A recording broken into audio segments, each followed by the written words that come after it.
Okay, please, the other contribution can be made for. Thank you very much for the questions and contributions.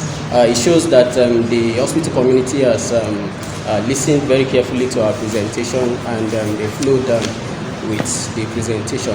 I think, let me say, with regards to our mortality, you see, there is something very important that determines mortality in burns patients, and that is what we call contact time. Because the contact time actually affects the degree of burns.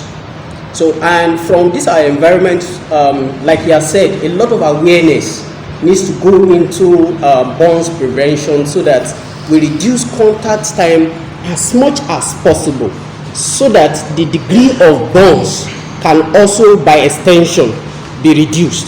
Now, what I mean by that, let me give you one practical example. A burning patient who has sustained flame burns. Okay, what we practically see, in most of these victims is that by the time they have burns, cut their clothing, whether it is silk or any material, maybe from the pain, you see them start running. They will start running, and like the fire service people have said, oxygen is very important in the burning process. So if you keep running, you are fueling the burns. And that is why one preventive method we usually use is stop, drop, and roll. So once your clothing caught fire, all you needed to do is not to run, just stop, drop on ground, and roll. That will help you to limit the contact time of the burning process, and that by extension will also limit the degree of burns you will sustain. So if the burns is partial or superficial, it's easier to treat. Outcome is better than when it is full thickness, deep derma, or even the ones that go down even to the bone. So mortality is very high. So that's why you see we are emphasizing a lot about awareness and prevention. So, and I think he has said a lot about the application of materials. Application of materials. Yes. So most of these household burns, like has been mentioned also, the issue of chemicals is there. Again, security system in the house is very important. A lot of us, we put gas in our kitchen, the entire windows to the kitchen is locked. Anytime there's a leaking gas, the environment is charged.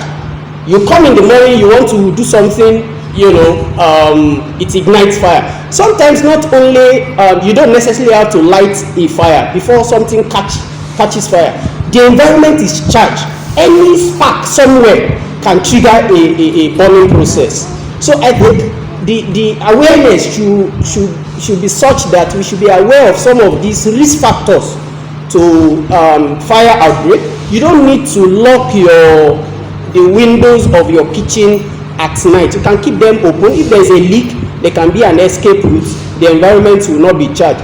So also the access point into your. A lot of us, we lock our doors and remove our keys.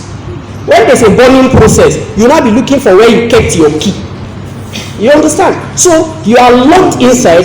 It doesn't give you access to escape, the burning environment. So I think if you lock your door, keep your key by the door, so that at least escape routes you can have access to escape the burning process, and so many other application.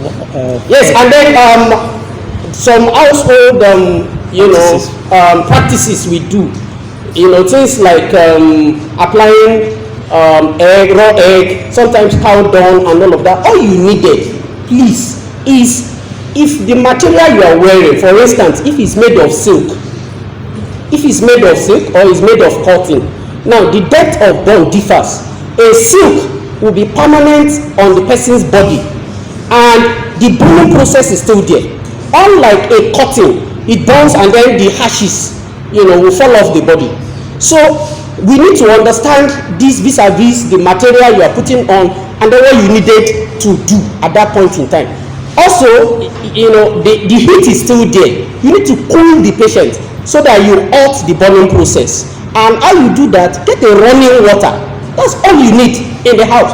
A running water. Put the patient or the person under a running water. Let it flow. That cools because the running water is at ambient temperature, so to speak, so it's like a lukewarm water. You don't necessarily have to make it cold. Not fridge or not fridge water, not cold water. It's something that should at least cool the temperature of the patient and all of that. So thank you very much for listening. Thank you very much, both fantastic people.